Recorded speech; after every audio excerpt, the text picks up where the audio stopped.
Dr. Ayubu Rioba Chacha, kwanza hongera sana kwa kuhitimisha safari yako miaka 10 sasa, muongo mmoja UTBC. Asante, nashukuru. Safari yako uliipimaje sasa mpaka hivi sasa umepumzika? Nadhani unaweza kuwa unatazama mambo zaidi ulivyokuwa katika active kazini. Ni kweli Wilberforce, lakini ujue miaka 10 ni mingi. Miaka 10 ni mingi nilifanya, na wakati naingia kusema kweli sikujua kama nitakaa muda mrefu. Kwa sababu nilipenda sana kuwa hapa chuo kufundisha, kutafiti. Kwa hiyo nimeingia pale, ni utamaduni tofauti kidogo, ingawa tunaita chuo ni cha serikali, lakini kufanya kazi ndani kule kuna utamaduni tofauti kidogo, lakini nilikuja nikaelewa mifumo ya serikali. Lakini nachoweza kusema ni kwamba nilipata support kubwa. Nafikiri inawezekana wapo watu walijua kwamba yule bwana hapendi kuwa pale. Kwa hiyo nilipata support kubwa sana serikalini, kuanzia viongozi wakuu wa nchi na ambao nawashukuru sana, kuanzia hayati Dr. John Pombe Magufuli hadi rais wa sasa Dr. Samia Suluhu Hassan. Ile imani walionionyesha nafikiri ndio ilinipa nguvu ya kuendelea na kazi yangu kwa kipindi chote hicho. Lakini cha muhimu zaidi ni kwamba hiyo support ninayoisema ni ile support kuhakikisha kwamba hata bajeti ya shirika inaongezeka, na ndio maana tuliweza kufanikisha mambo mengi makubwa. Usikivu ulikuwa karibia nusu ya nchi tu wa redio. Lakini sasa hivi tunazungumza miradi inayomalizika sasa hivi, nimetoka pale kuanzia Machi. Lakini naamini miradi inayoendelea mwaka huu tutafikia 98% ya usikivu nchini. Lakini nilikuta wenzangu wameshaanza mageuzi ya kidijiti, kubadilisha mifumo ya kidijiti ili na sisi tuendane na mifumo ya kisasa ya utangazaji kama dunia inavyokwenda. Na Tanzania ni moja ya nchi za kwanza kabisa kufanya hivyo. Kwenye serikali ya awamu ya 4 walikuwa wameshaanza. Kwa hiyo mimi nilikuta na tukaendeleza kasi ile ya kudijitisha mifumo, kudijitisha. Huko nyuma TV ulikuwa ukiangalia TBC kwa mfano, screen ilikuwa haing'ai sana. Lakini sasa hivi ukiangalia kusema kweli inang'aa, kwa sababu kila kitu tumekwenda kisasa zaidi. Lakini pia tulijitahidi kuhakikisha tunakuwa na tulikuwa hatujasogea sana kwenye upande wa mitandao ya kijamii. Kwa hiyo tukaanzisha TBC Digital, na uzuri tukapeleka serikalini mapendekezo yetu ya muundo. Kwa hiyo sasa hivi ni kitengo kabisa kinajitegemea, TBC Digital, ambapo mimi nilipenda sana iende kwa kasi, iwe department, idara kabisa. Na maana huko ndio dunia inakokwenda sasa hivi. Ukiangalia Tanzania, kasi ya ukuaji wa watu wanaofikia internet kwa miaka ndani ya 5 tu, ukiambiwa huwezi kuamini. Kuna wakati tulikuwa tumezidiwa sana na Kenya, nchi jirani, lakini sasa hivi kusema kweli Tanzania inafanya vizuri sana, zaidi ya nusu ya wananchi unakuta wanapata internet. Ndio. Dr. Ayubu Rioba, kipindi chako cha miaka 10 kimeshuhudia mafanikio makubwa, mageuzi ya kidijitali, miundombinu ya kisasa, lakini vile vile utanuzi wa matangazo. Lakini kipindi chako pia kimeshuhudia pia ukosoaji kutoka kwa vyama vya upinzani, lakini vile wanaharakati na wadau mbalimbali wa vyombo vya habari wakisema kwamba TBC ilikuwa ni sauti ya serikali badala ya kuwa sauti ya umma. Kuna ukweli wote katika hilo, ama unatazamaje maoni hayo? Kuna kosa gani kwa mfano TBC ikiwa sauti ya serikali? Ukienda Marekani kwa mfano, katizame tu tena, hii sio TBC ya Marekani, kaangalie Fox News kuanzia asubuhi mpaka jioni, afu uone Trump wanavokava masuala ya serikali. Unajua mimi nawashangaa sana watu. Kwa mfano, nyinyi mmechagua serikali, mmeweka madarakani, alafu sasa inawajibikaje kwenu? Si lazima wazungumze, na kile ya kuzungumza lazima waje kwenye taasisi kama zetu, na chombo chetu sisi ni cha umma, na anayesema kwamba tuna ripoti zaidi serikali kuliko umma atuletee utafiti. Maana mambo yanakwenda kwa utafiti. Wanasema kwamba viongozi wa vyama vya upinzani pengine walikuwa hawapati platform sana, pengine viongozi wa kuna mengine nikikwambia Wilberforce, watu hawayafahamu, na sisi hatuwezi kutoka tunapiga kelele kule nje. Mimi viongozi hao wa upinzani rafiki zangu, sina uadui. Mimi nimeteuliwa kuja TBC na namba zao, sina uadui na mtu mimi. Na nilikuja kuambiwa kwamba kumbe Chadema huko nyuma walishaamua kususia TBC. Ikawa kila nikiwaita hawaji, Nimekuja kujua late kabisa kwamba kumbe kulikuwa na ugomvi, na huwa nawauliza watu. Kipindi kile cha kampeni za 2020 ambapo Chadema walitangaza kwamba watu wetu waondoke haraka pale ilikuwa ni kule Mbagala Zakiem. Baada ya hapo TBC tuliamua kwamba hatutaripoti issue zao kwa sababu hatuna uhakika na usalama wa watu wetu.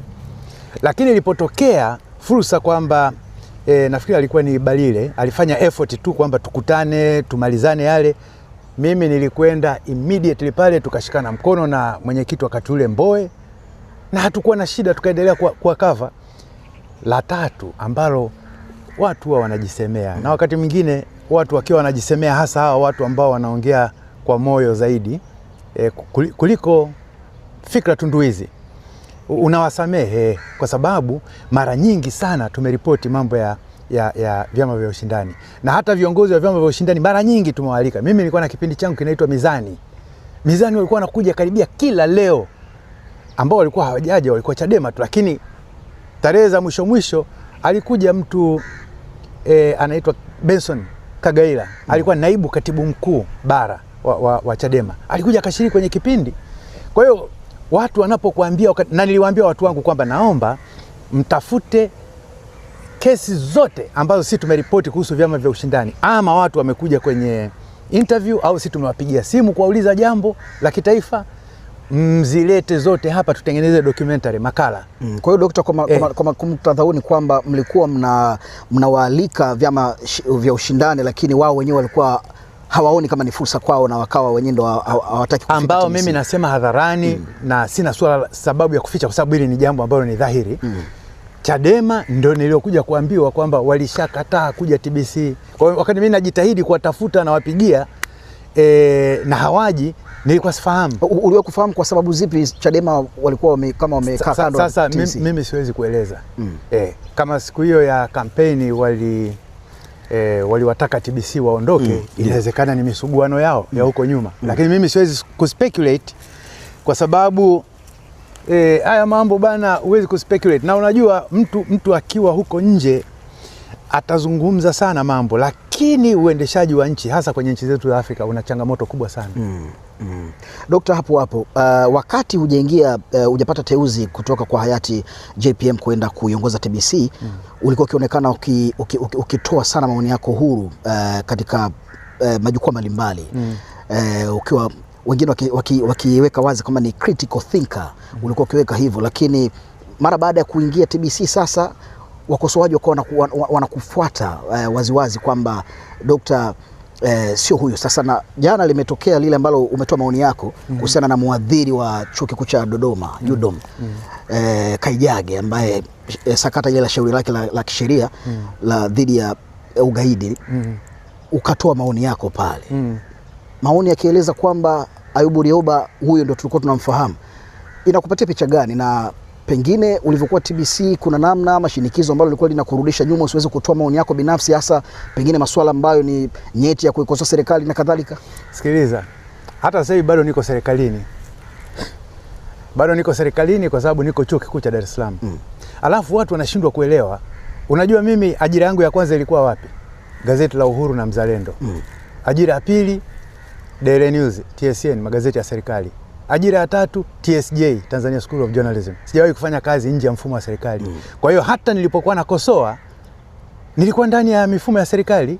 Nilikuwa siko kwenye private sector huko kwamba ninazungumza tu. Na je, hivi watu wanasema nilikuwa nakosoa kitu gani?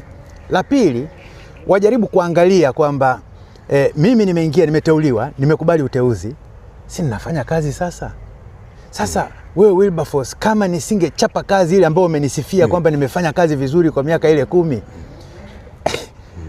ilibidi nichape kazi sasa. Kwa sababu nilikuwa nakosoa, sasa nimepewa na mimi lazima nionyeshe kwamba hivi ndivyo nafanya. Lakini la tatu, watu wanasahau. Serikalini kuna vikao vyetu kule. Huko ndani huwa tunakosoana vibaya sana, huwezi ukaamini. Yale yote ambayo nilikuwa nayasema nikizungumzia huku nje, sasa nimepata fursa ambayo nakutana na viongozi wakuu, mpaka viongozi wakuu wa nchi. Halafu mimi niko huku nje nazungumza namna ile ile nilokuwa nazungumza. Hapana. Na sijawahi kuacha mimi kuzungumza mawazo yangu nikiona kwamba hili haliko sawa. Kwa mfano, mara nyingi sana hasa kwenye vipindi vyangu nimekwisha sema na kurudia kwamba CCM washukuru kumekuwa na vyama vya upinzani ambavyo vinawafanya wasimame muda wote. Ndio maana wametekeleza yote waliotekeleza. Na wakati mwingine ninasema kabisa kwamba haya maendeleo CCM walioleta wanatakiwa, yani hata vyama vya ushindani vinastahili pongezi kwa sababu vimetoa mchango fulani. Upinzani ukiwa ni ule upinzani wa kizalendo ambao kusema kweli wanaichachafia serikali kama ilivyowahi kuwa huko nyuma bungeni, wabunge wanachachafia serikali na wanakuja na data na ukosoaji ule wa kujenga. Ni jambo zuri. Kwa hiyo mimi wanaosema kwamba nilikuwa eti baada ya kuteuliwa nikafungwa mdomo, hawajui hata itifaki zikoje. Kwamba haiwezekani mimi nikawa, of course nimewahi kuzungumza vitu vingine vigumu, hakuna mtu anaweza kuwa mkurugenzi mkuu wa TBC anavizungumza, lakini mimi nimevizungumza. Lakini navizungumza kwa namna gani? Katika namna ambayo ni ya kujenga nchi yetu. Dokta, kwa uwazi, labda umeshawahi kukosoa serikali wakati ule ukiwa TBC, labda kwa mifano 1, 2, 3, labda kama hutojali. Sihitaji kukupa mfano Wilberforce, kama ulikuwa ufuatilii hiyo ni juu yako, lakini mara kadhaa kuna vitu nimewahi kusema kabisa kwamba katika hili mimi naona hivi. Si ndio? Kwa namna moja nyingine ulikuwa unatoa mtazamo wako hata kama uende na wengine wengi. Natoa mtazamo wangu kwa sababu unajua ukishaingia kwenye taaluma ya wanazuoni ni jambo la hatari sana mwanazuoni kuwa muongo. Na ndio maana mimi mimi sina interest kabisa na siasa. Na kwa sababu nilipenda sana wanataaluma, ndio maana nikakwambia hata nilivyoteuliwa hapa sikujisikia vizuri kwa kweli kuondolewa chuo. Sasa nilipenda sana kutafiti, kuandika. Ndio. Kwa hiyo ukiwa mwanataaluma lazima ujitahidi kufahamu kweli. Kwa wazi Dokta, nimeangalia pia chapisho lako kama la saa 16 zilizopita. Umeandika kwa ufundi zaidi pale. Labda kwa uwazi kabisa, wewe nini maoni yako kwa hichi ambacho kimetokea kwa mwadhiri Kaijage kutoka UDOM? Sitaki kulizungumzia kwa sababu kama ni issue ambayo imeshachukua mkondo wa kisheria, sitaki kwenda ndani zaidi ya nilichoandika. Inabaki hivyo. Sawa. Miaka 10 ambayo umekuwa pale TBC, tukimaliza na hili Dokta, unatamani nini ambacho kifanyike ambacho wewe labda ulitamani ukikifanya lakini ukajikuta umemaliza muda wako kabla hujakifanya na unatamani TBC ifanye sasa? Unajua nalisema hili lakini inawezekana chombo chako hakiwezi kulirusha. Tumezoeshwa na tulifundishwa kwa sababu elimu hii tuliyosoma ya uandishi wa habari ni elimu ambayo imetoka magharibi, mitaala imetoka magharibi. Kimsingi asilimia kubwa ya tunachofundisha vijana wetu kimetoka magharibi. Na kwa namna hiyo ipo namna ambayo na sisi uendeshaji wetu wa vyombo vyetu tunataka eti ufanane kabisa na jinsi vyombo vya magharibi vinavyoendeshwa. Mimi vyombo vya magharibi navisifu sana kwa viwango, weledi na wasifu sana. Lakini lipo jambo moja watu hawaelewi. Vyombo vya habari vya magharibi siku zote ni kubagaza mambo ya Afrika. Haviwezi kuja hapa vikaandika mambo mazuri ya Afrika. Vitakuja hapa kama kuna shida, ndio naviona vinakuja vinaripoti shida alafu vinaondoka. Kama ambavyo umeona vyombo vikubwa viwili vimekuja kuandika kuhusu Oktoba 29. Sasa ninachosema ni kwamba chombo chetu kinatakiwa kiendelee kuwa kioo manake kinaakisi jamii yetu ikoje, lakini kinatakiwa kiendelee kuwa mlinzi wa nchi. Lazima kiwe mlinzi wa maslahi ya nchi, ikiwemo taswira ya nchi. Watu wangependa sisi kila siku ni habari za hasi tu, lakini kuna vitu vingi sana vizuri vinaendelea kwa wananchi ambavyo sisi tulikuwa tunaviripoti. Lakini la pili, na ni muhimu sana, maudhui. Kwenye maudhui tulijaribu sisi, tulishaanza tukatengeneza maudhui ya kwa mfano tamthilia. Lazima tutengeneze tamthilia za kwetu. Kwa nini sisi tunarani kila siku tamthilia za watu wa nje, utamaduni wao, story yao, narrative yao? Kwa nini sisi hatutengenezi sisi tamthilia za kutosha kueleza sisi ni nani? Na leo inatokea vitu vinafanyika au vinasemwa na vijana, alafu watu wanawalaumu vijana kwamba hawa vijana wa siku hizi wamekuaje. Hatujawasaidia kujua tunatoka wapi, sisi ni nani, misingi yetu ni ipi. Hatujalifanya kiasi cha kutosha. Pamoja na hilo, tulipaswa pia, na mimi nimesikitika kwamba nimeondoka, hatukulifanya sana. Tulijaribu kwa namna fulani kulirekebisha kwa sababu lilikuwa na changamoto. Kutengeneza maudhui ya watoto. Walikuja mimi watu wengi sana, tena wengi kutoka nje, yani kutoka bara la Afrika. Wanakuja wananiambia wanataka wanataka watupatie sisi maudhui ya watoto tena bure. Sasa kila nikiangalia vipande vya yale maudhui ya watoto naona hapana, hawa sio watoto wa Tanzania wala sio watoto wa Afrika. Haya maudhui yanawahusu wao wenyewe kule. Ukiona mtu ana hamu ya kuja kukutengenezea maudhui ya watoto wenu, ujue anawaandaa wananchi wa kesho yeye anavyotaka. Kwa hiyo ni lazima TBC ihakikishe kwamba inatengeneza maudhui ya kutosha ya watoto yenyewe, yani sisi wenyewe wa Tanzania tutatengeneza maudhui ya watoto wetu. Hapo Dokta, kwenye kulinda nchi kwa chombo cha umma lazima pia mbali na yote lakini lazima kiweke hima yake vizuri kwa taifa lake. Lakini vyombo vya nje pia tunashuhudia vyombo vikubwa tu vinawajibisha viongozi moja kwa moja tena hadharani kabisa, hata kama ni rais wa nchi visiti kusema pale vinapoona kwamba mambo hayako sawa sawa. TBC imewahi kufanya hivyo kwa unajua Wilberforce, mnazungumza kuna hadithi nyingi za alinacha watu wanapeana. Na mimi sisemi kwamba kuwajibisha viongozi ni jambo baya, hapana. Sisi tumefanya story na kuna moja tuliwahi kufanya wakati fulani hadi rais wa nchi mwenyewe wakati ule Magufuli akanipigia anasema hiyo habari nimeiona. Sasa nikasema kuna kitu hatujakamilisha kwenye habari au tumeharibu. Kumbe alikuwa anasema nataka details za hiyo habari ili serikali ifuatilie jambo hilo. Kuna pesa ilikuwa imeliwa ya mradi wa maji pahala. Sisi tukafanya investigation tukatoa. Na hii ni moja tu. Wewe Wilberforce umekuwa TBC unajua tuna kitu kinaitwa Hadubini, habari kwa kina.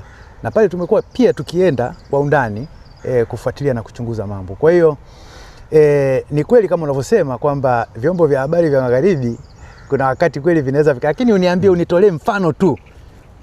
Mimi nakumbuka Washington Post enzi zile, Bob Woodward na mwenzake Bernstein wali investigate mpaka ikaja kuwepo ile scandal inajulikana kama Watergate ambayo ilimuondoa Nixon madarakani. Sahihi. Hebu niambie nchi gani zingine ambazo vyombo vya habari viliwaondoa viongozi wao madarakani? Nitajie tu. Nitajie tu vyombo vya habari vimefanya kama alivyofanya alivyofanya Bob Woodward pamoja na Bernstein walivyofanya ile kwenye Washington Post mpaka akaondoka nani Nixon. Kwa hiyo hivi vitu wakati mwingine tunahadaiwa sana. Na hiyo hadaa ni ile ya kutufanya tuonekane kwamba unajua wa Afrika vyombo vya habari lazima yani lazima viwachokonoe siku zote viongozi. Sisemi viongozi wakafanya makosa waachwe. No. Lakini tunataka tuchokonoe viongozi, yani nchi zetu zisiwe salama hivi. Lazima tuwe na choko tu na kufarakana kwa sababu mkiwa kwenye kufarakana hamwendi kokote.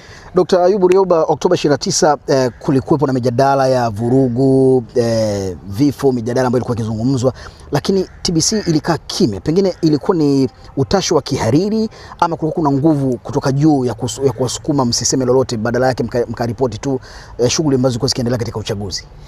Msukumo kutoka juu, hiyo ndio huwa maneno watu wanayo. Mimi nimekaa pale miaka 10 sijawahi kupewa amri kwamba fanya hiki. Hata siku moja kwamba Rioba fanya hiki. Nilikuwa nikiambiwa kufanya kitu ambacho najua kitaaluma sio sahihi, nakataa. Kwani lazima niwe TBC? Kwa hiyo hili la kusema kwamba Oktoba 29 hivi wewe nyinyi chombo chako mngeripoti, na ndio maana walikuja wale CNN, ndio maana wanakuja hao wengine nani hao. Hivi sisi tulivyosikia habari zile watu wanazungumza kwenye mitandao ya kijamii kwamba choma vituo vya mafuta, choma sijui nini, tulivyosikia vile tukatafutana watendaji wakuu wa vyombo vya habari vyote nchini wiki kama 2-3 kabla ya Oktoba 29 tukatengeneza statement wote bila shinikizo la mtu, sisi wenyewe kama media, kwa sababu tunasema sisi tunajua tuna role ya kuplay kwenye nchi kwenye mambo ya amani. Tukaketi chini, tukajadili, tukaja na statement, tukaisoma. Tulikutana hapa Millennium Towers, tukaisoma mbele ya waandishi wa habari kwamba sisi bado tunaamini kwamba mazungumzo yanaweza yakawa njia sahihi ya kujenga demokrasia yetu. Kwa sababu kote ambako walidhani kwamba vurugu zinaweza zikajenga demokrasia, wamebaki na makovu ambayo hayafutiki mpaka leo. Hata kama amani ilirudi, makovu hayaishi. Kwa hiyo sasa ilivyokuja kutokea siku hiyo, watu wengine hata hamjui kinachoendelea, kwamba mnapigiwa kumbe na sisi vyombo vya habari vyote tumeshakuwa adui. Kwa hiyo mnapigiwa simu kwamba eti wanakuja huko au adui yule Dokta kutokana waliona mko kimya na vitu vinaendelea havioni popote. Hapana, usiseme hivyo kwamba waliona tuko kimya. Yaani hebu ngoja nikuulize Wilberforce. Wewe ulitaka sisi tukaripoti nini? Kwamba angalia hapa wanavyochoma, au tukaripoti angalia hapa wanavyopigwa risasi, mlitaka turipoti au basi walau kwa kutoa zile taarifa Dokta, mngewasaidia hata vyombo vya ulinzi na usalama, labda wakajua pahali kuna changamoto. Kuwasaidia vipi? Kwa sababu kama kuna vurugu mahali, kwani hiyo si kazi ya vyombo vya ulinzi na usalama? Kama kuna chaos, kuna vurugu pahala, watu wanachoma wanavunja maduka, hiyo ni kazi ya vyombo vya ulinzi na usalama. Kazi yetu sisi ni kutangaza kinachoendelea, na kuna wakati kwenye mazingira kama yale vyombo vya habari havitangazi, na hiyo sio Tanzania tu. Australia iliwahi kutokea magaidi wameteka restaurant moja, alafu wako mle ndani na wameshikilia watu. Ilikuwa inaonyeshwa live, lakini ikafika muda vyombo vya habari vile vikaambiwa kwamba hakuna kuonyesha live pale, kwa sababu maana yake walikuwa wanaonyesha hata movement ya askari, wana move namna gani, tactical maneuver zao zikoje, na hii inahatarisha maisha ya watu ambao wako mle ndani kwenye restaurant ile ambayo watekaji walikuwa wamewashikilia. Kwa kauli moja Dokta, kwa hiyo kwa kauli moja ni kwamba silaumu chombo chochote cha habari unless hivi, mnajua kuna vyombo vya habari hapa vilipelekewa dhahama na watu wake waliumia, na sio TBC tu, vya binafsi kabisa, na vingine vilifunga watu wakaondoka. Kwa hiyo Oktoba 29 vyombo vya habari mlifanya wajibu wenu kama ambavyo ilitakiwa iwe hivyo Dokta. Sasa mlitaka tufanyeje? Hebu labda Wilberforce wewe nieleze. Hebu ulitarajia tungefanya nini? Tusaidiane tu. Maki wewe umepanda sana, umefika kwenye chombo kikubwa cha kimataifa. Hawa manake ndio watu wenye weledi sana kwenye habari. By the way, nyinyi mlikuwepo? Nyinyi hamkuwepo? Walikuwepo nafikiri, lakini labda pia mtandao haukuwepo. Mlirusha? Baada ya pale. Maana chombo kikubwa kama hivyo mnakuwa hamna mtandao wenu rafiki yangu. Si mnakuwa na mtandao wenu ambao ni mobile, mnatembea nao, sio?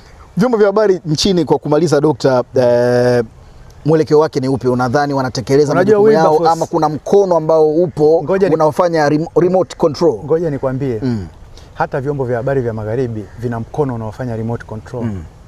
Niambie vyombo vyote kuanzia cha kwako mpaka CNN mpaka BBC mpaka vingine vyote wanaripoti vipi kuhusu vita ya Urusi na Ukraine? Niambie tu. Narrative ikoje? Ni yale nilokueleza kwamba sisi huku akija Afrika, niambie ni lini hata chombo chako kimefanya story nzuri positive kuhusu Tanzania. Kuna vitu vingi vizuri ambavyo Tanzania tunafanya. Kwa mfano sasa hivi serikali ya sasa imepunguza vifo vya mama na mtoto. Katika kila vizazi 100,000 walikuwa wanakufa akina mama 550 na kitu. Leo hii imepungua hiyo idadi mpaka wanaokufa ni 100 na kitu tu. Na inawezekana hata kwa miaka hii miwili iliyopita, maka hiyo taarifa ya mwaka 2024, inawezekana wako chini ya 100. Kutoka 550 na kitu, sijawahi kusikia hata Deutsche Welle wanaikava story hiyo. Why? Kwa sababu kwa wao it's a non-story. Kwa wao lazima wawe na habari ambazo zinaendelea kuzikandamiza nchi za Afrika ili tuonekane wahitaji sana. Na tukionekana wahitaji, ili sasa hizo nchi wakitaka kutupa maelekezo, fanya hivi, usifanye hivi, tuatii. Kwa sababu ndio wanatukopeshaga fedha au wanatuletea misaada. Kwa hiyo kuna hiyo narrative. Mimi najua hili halitaruka, lakini tasnifu yangu ya kwanza ya uzamili niliandika kuhusu the image of Africa in Europe. Na nilikuwa najaribu kusaili kuona vyombo vya habari vya magharibi vinaripoti vipi kuhusu Afrika. Na hapo ndo nilipojifunza yote haya ninayokueleza. Kwa hiyo najua Dokta, wewe ni mwanahabari. Vyombo vya habari vya Afrika vina dhima kubwa, kwanza ya kulinda utamaduni. Lazima tulinde utamaduni wetu kabisa. La pili, lazima tulinde maslahi ya nchi zetu. Na hili halifanyiki sana. Kuna sera, kuna vitu vinafanyika, kwa mfano mahusiano yetu na mataifa mengine yanafanyika katika namna ambayo sisi tunadhulumika. Lakini vyombo vya habari hatujachimba sana kuhusu hilo. Yaani imani ya wananchi Dokta, unaionaje kwa vyombo vya habari? Wewe pia ni mwanahabari na utakuwa unaona, hata ukisikia au habari ikienda hewani unaona maoni pale. Bahati nzuri siku hizi kidijitali unaona kila kitu pale. Unaona imani ya wananchi kwa vyombo vyao vya habari hasa vya ndani ipo vipi? Mimi utafiti uliofanyika miaka ya kama 4-5 iliyopita hapa Afrika na watafiti wa Afrika unaonyesha kwamba imani ya wananchi kwa ujumla kwa vyombo vya habari hivi vya zamani imeshuka. Hizi traditional media. Kwa ujumla, huo ndio utafiti ulivyosema, imeshuka. Lakini ukiangalia unaona kuna sababu ambazo ni kama zinahusiana. Kwanza, biashara imeshuka. watu wengi zaidi, karibia nusu ya Waafrika wanaanza kupata mahitaji yao ya kitaarifa na habari kwenye mitandao ya kijamii. Sasa hiyo maana yake ni kwamba hata wanaotangaza, wenye biashara ya kutangaza, wanaanza kuhama kutoka hivi vyombo wanakuja kwenye mitandao ya kijamii. Sasa inapotokea hivyo, hivi vyombo vinakosa resources.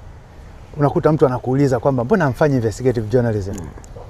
Mimi kuna wakati nilikuwa nafanya kazi, nikaja nikatumwa na chombo fulani kwenda kufanya story kuhusu mazingira. Walikuwa tayari wanikodishie mpaka helikopta inipeleke kule Kilimanjaro kwa ajili tu ya kuandika hiyo habari. Sasa ni vyombo vingapi hapa kikiwemo TBC vinaweza kuwa na ubavu wa kiasi hicho? Na ili uwe na habari nzuri zile za utafiti, za uchunguzi, za nini, lazima uwe na fedha. Sasa kama hauna fedha, hauna habari za uchunguzi, utaishia kuwapa tu habari za warsha na matukio ya namna hiyo. Na matukio hayo tayari wanakuwa wameshayaona kwenye mitandao. Kwa hiyo na uchumi wa vyombo vya habari hivi vya legacy, hivi vya siku nyingi haujayumba tu hapa Afrika. Umeumba na maeneo mengine pia, na ndio maana wanatafuta model za kuhakikisha kwamba wanaendesha vyombo vyao katika namna ambayo itasaidia. La mwisho ambalo watu huwa hawazungumzi, hivi huwa tunauliza kwamba nani mwenye kile chombo? Huwa tunauliza kwa sababu umiliki wa chombo pia na wenyewe unaamua kwamba hiki chombo kiweje. Kipindi fulani Tanzania tuliwahi kuwa na vyombo vya habari vya Habari Corporation. Wakati ule wamiliki walikuwa ni wanahabari wenyewe. Vile vyombo vilitoa mchango muhimu kwa sababu vilikuwa vinaendeshwa kiweledi. Lakini vyombo vingine vingi mara nyingi, of course sitasahau vyombo vya habari vya IPP vimetusaidia sana. Ni vyombo vimekuwa na mchango mkubwa katika nchi hii. Lakini kuna vyombo vingine, ndugu yangu, vinafanya ni biashara. Hakuna namna wanaweza karipoti mambo ambayo yatavuruga biashara yao. Dr. tukiangalia lakini baada ya mwaka jana ile Oktoba 29 ndo kama vyombo vya habari heshima yake imeporomoka. Mimi nafikiri nyuma hapo mambo nadhani hayakuwa hivi. Wilberforce, tusubiri utafiti ufanyike, watu wafanye utafiti. Kwa mfano, watu wamekuwa wakinishambulia sana kuhusu TBC. Lakini tafiti mbili zimefanyika zikiongozana. TBC inaongoza, TBC Taifa na TBC 1 inaongozwa kwa kusikilizwa. Yes, kwa kusikilizwa, kwa kufuatiliwa. Ni utafiti kabisa umefanywa na watafiti, sio watu wa mtaani. Hizo ndio facts, lakini watu hawatizami hizo. Wakati gani, maana wewe mkongwe Dokta, wakati gani media vyombo vya habari vya Tanzania vilikuwa vinafanya vizuri? Ukiwa na maana gani? Sasa hivi mbali na kama ambavyo tumesema kwamba hata tafiti zilitoka kwamba vyombo vyetu vimepunguza kufuatiliwa, hapo nyuma labda wakati ambapo sasa vyombo vyetu vilikuwa vinaonekana kufuatiliwa zaidi, na ilikuwa ni kwa sababu zipi hasa kwa wakati ule na hivi sasa? No, hilo swali sio, kwa sababu unaweza ukasema kipindi cha uhuru vyombo vya habari vilikuwa vinafuatiliwa sana kwa sababu vilikuwa sio vingi, magazeti machache alafu na redio moja. Kwa lazima tu wakae wafuatilie. Na vilikuwa vinafuatiliwa sana kwa sababu ndio nchi yetu imejikomboa, serikali inawapa Watanzania mwelekeo, ujamaa na kujitegemea na kadhalika. Na baadaye ilivyokuja kipindi cha Mwinyi awamu ya pili, kulizuka magazeti mengi sana. Lakini ni kweli na yalikuwa yanasomwa sana hayo magazeti. Na mengi yalikuwa ni mambo ya siasa na nini. Nakumbuka kuna moja lilikuwa na kichwa cha habari ambacho hata siwezi kutamka hapa. Yani ni mfano tu. Nimeandika mimi machapisho kadhaa nimeandika kuhusu enzi hizo. Kwa hiyo kipindi hicho vyombo vya habari kulikuwa hakuna waandishi wa habari wa kutosha wenye weledi, walikuwa wanaandika kitu chochote. Walitaja jina kubwa la mtu mkubwa sana, sitamsema kwa sababu nikimsema hautaamini. Fulani ni mtu wa kuchinjwa kabisa, headline kubwa. Ndio aina ya vyombo vilivyokuwepo. Kwa hiyo vilikuwa vinasomwa sana, watu wanafuatilia, hawajazoea uhuru wa namna ile au watu kuona gazeti limeandika vitu vya aina ile, walifuatiliwa. Lakini baada ya muda hawakudumu. Vile vyombo vya habari vilikufa kimoja baada ya kingine. Baadaye akaja magazeti pendwa. Magazeti pendwa yale yalipendwa sana, yenyewe yalikuwa hayajihusishi sana na mambo ya siasa au nini. Ni masuala ya celebrities, watu maarufu, mambo ya haya mambo ya maisha. Na vyenyewe vikapendwa sana, lakini na vyenyewe sasa hivi vimeondoka kwa sababu nafasi yao imechukuliwa zaidi na mitandao. Kwa hiyo ninachosema mimi ni kwamba vyombo vya habari vikitaka kuendelea kuwa na maana kwa maisha ya watu na vifuatiliwe, ni lazima sio vijinasibishe, ni lazima vihakikishe vinajikitisha uendeshaji wake na mitandao yenyewe, kwa sababu huko ndiko ambako dunia sasa ipo. Yeah. Dr. mimi nikushukuru sana. Asante. Na kwa sasa hivi tuko hapa sasa tunaendelea kufundisha na mengineyo. Kabisa. Research. Unamisi kidogo mizani labda? Hapana. Yaani nilikuwa na muda wa kutosha, nilifanya niliyoweza kufanya. Na kile ulikianzisha wewe kile kipindi Dr. Nilikianzisha mimi. Ndiyo. Na namshukuru sana Mwenyezi Mungu na nawashukuru wale viongozi walioniteua, walioniamini. Kuaminiwa kwa miaka 10 sio jambo jepesi ndugu yangu. Na ile ofisi na nadhani wewe ndio umefanya muda mrefu kuliko mkurugenzi mwingine yote tangia kuwa kwa TBC 2007. TBC kama TBC. Exactly. Sitaki kujilinganisha lakini ndio imetokea hivyo. Na ni kazi ngumu sana. Watu wanafikiri kwamba wewe unaamka asubuhi, unaenda ofisini, alafu jioni unarudi nyumbani kupumzika. Hapana. Hata jioni unafuatilia ujue radio iko on, nini kinaendelea, TV iko on, nini kinaendelea mitandaoni pakoje. Kwa hiyo wewe muda wote uko kazini. Dr. Asante. Asante, nashukuru sana.